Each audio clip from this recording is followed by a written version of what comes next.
في هذا الفيديو سنناقش الفرق بين أهل السنة والجماعة والروافض الاثنين عشريه بالدليل والبرهان. أهل السنة والجماعة يؤمنون بأن الله عز وجل حفظ القرن، بينما الروافض يقول أنه محرف.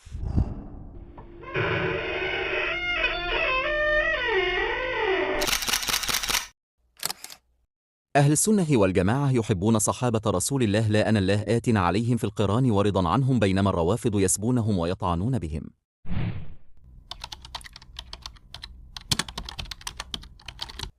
وأن المساجد لله فلا تدعوا مع الله أحدا.